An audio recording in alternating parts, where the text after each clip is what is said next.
जी हाँ, नमस्कार। Newsletter with Rakesh Ranjan में आपका स्वागत है। बिहार में जाति गणना की रिपोर्ट सार्वजनिक किए जाने के बाद कहीं खुशी कहीं गम का माहौल है। ऐसे में मैं आपके समक्ष उस सच के साथ हाजिर हूँ जिस सच को नीतीश कुमार विधानसभा में भी नहीं बताएंगे। आपको बता दें कि भारतीय राजनीति में चाचा भतीजा का रिश्ता परवान पर है। सत्ता संग्राम में चाचा को निपटाने के लिए भतीजा का भी खूब इस्तेमाल होता है। कई बार चाचा भतीजा आपस में फरियाते भी नज़र आते हैं। महाराष्ट्र में शरद पवार, अजित पवार, उत्तर प्रदेश में शिवपाल यादव, अखिलेश यादव, बिहार में पशुपति पारस, चिराग पासवान के रिश्ते से आप परिचित ही हैं। नीतीश कुमार तेजस्वी यादव का रिश्ता भी करवट बदलते रहता है, कभी आमने सामने तो कभी साथ साथ। रिश्तों के इस सत्ता सरोकार में एक दिन के लिए हमने भी मुख्यमंत्री नीतीश कुमार के साथ चाचा भतीजे का रिश्ता जोड़ लिया है। जब से माई का कायाकल्प कमाई यानी KMY के रूप में हुआ है, माई का मतलब तो आप समझ रहे हैं, मुस्लिम यादव समीकरण, तब से यह रिश्ता सहज भी लगने लगा है। नीतीश चाचा ने गांधी जयंती के मौके पर बड़े धूमधाम से जातीय गणना की रिपोर्ट सार्वजनिक करवाई। तकनीकी भाषा में इसे जाति आधारित गणना कहा गया है, लेकिन व्यावहारिक रूप से यह जाति जनगणना थी और सबसे पहले सरकार ने सभी जातियों की आबादी सार्वजनिक की, जिसे जाति आधारित गणना कहा जा रहा है। उसकी रिपोर्ट नीतीश कुमार विधानसभा में रखेंगे। 6 नवंबर से विधानसभा का शीतकालीन सत्र शुरू हो रहा है। संभव है 7 नवंबर को सरकार जाति आधारित गणना की रिपोर्ट विधानसभा के पटल पर रखेगी। राज्य सरकार ने जाति आधारित गणना के आंकड़ों को संग्रहित करने के लिए एक पोर्टल एवं ऐप बनवाया था। जातीय गणना का कार्य संपन्न होने के बाद पोर्टल एवं ऐप को डीएक्टिव कर दिया गया है।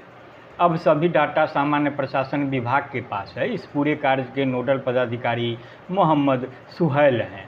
डाटा विश्लेषण का काम कौन कर रहा है, यह पूरी तरह गोपनीय रखा गया है। योजना और विकास विभाग को भी इस काम में नहीं लगाया गया है। आपको बता दें कि जातीय सर्वे के समय सरकार ने 17 तरह के आंकड़े संकलित करवाए थे। उसमें जाति, संख्या, लिंग और धर्म के आंकड़े सार्वजनिक कर दिए गए हैं। शेष 13 आंकड़ों की जानकारी राज्य सरकार विधानसभा में देगी। डाटा संकलन की प्रक्रिया, पद्धति और वर्गीकरण इतना उलझा हुआ है कि सरकार बहुत साफ नहीं बता पाएगी। उदाहरण के लिए कॉलम है कामकाज का। अगर कोई सरकारी कर्मचारी है तो वह पंचायत सचिव है या मुख्य सचिव, सबके लिए एक ही कॉलम है सरकारी नौकरी। संविदा पर काम करने वालों को भी टुकड़ों में बांट दिया गया है।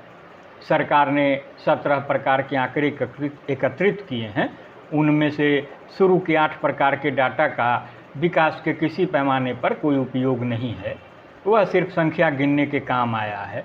कॉलम 9 में शैक्षणिक योग्यता, 10 में कार्यकलाप, 11 में आवासीय स्थिति, 12 में अस्थायी प्रवास की स्थिति, 13 में कंप्यूटर या लैपटॉप, 14 में मोटरयान, 15 में कृषि भूमि, 16 में आवासीय भूमि और 17 में सभी प्रकार की मासिक आय के संबंधित आंकड़े एकत्रित किए गए हैं। यही आंकड़े बताएंगे कि सरकारी रिकॉर्ड में किसे अमीर माना जाएगा या किसे गरीब। इन आंकड़ों के आधार पर सरकार यह नहीं बता पाएगी कि IAS, IPS, बिहार प्रशासनिक सेवा, बिहार पुलिस सेवा या बिहार सचिवालय सेवा में नौकरी करने वालों में किस वर्ग जातीय वर्ग के कितने लोग हैं। सरकार यह भी नहीं बता पाएगी कि संविदा पर नियुक्त कर्मचारियों में वर्गीय हिस्सेदारी क्या है। सरकार यह भी नहीं बता पाएगी कि विधानसभा या विधान परिषद में कार्यरत कर्मचारियों या कर्मचारियों की जातीय हिस्सेदारी क्या है। विकास के पैमाने पर बात करें तो सरकार यह भी नहीं बताएगी कि दूसरे प्रांत के लोग जो बिहार में नौकरी या व्यापार कर रहे हैं वह किस जाति के हैं और क्या काम कर रहे हैं। सरकार यह भी नहीं बताएगी कि दूसरे प्रांत में जो बिहार के लोग रह रहे हैं वह कौन सा काम कर रहे हैं और बिहार में उनकी प्रॉपर्टी यानी संपत्ति कितनी है। सरकार के पास यह भी डाटा नहीं है कि दूसरे राज्य के लोग किस किस जाति के हैं। दरअसल जाति आधारित गणना का मकसद सिर्फ जाति की वास्तविक संख्या गिनना था ताकि जाति की राजनीति को मजबूत किया जा सके। बिहार के वरिष्ठ पत्रकार वीरेंद्र यादव लिखते हैं कि दरअसल जाति गणना का मकसद सिर्फ जाति की वास्तविक संख्या गिनना था ताकि जाति की राजनीति को मजबूत किया जा सके। इसका लक्ष्य भी पूरा हो गया।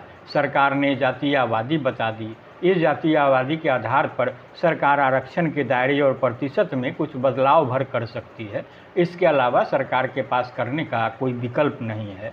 जब आंकड़ों के संकलन और विश्लेषण में योजना और विकास विभाग की कोई भूमिका ही नहीं है तो किस आधार पर विकास विभाग का रोड मैप बनाएगा। नीतीश कुमार जातीय संख्या के आधार पर राजनीतिक गोलबंदी चाहते हैं और उसकी भूमिका तैयार हो गई है।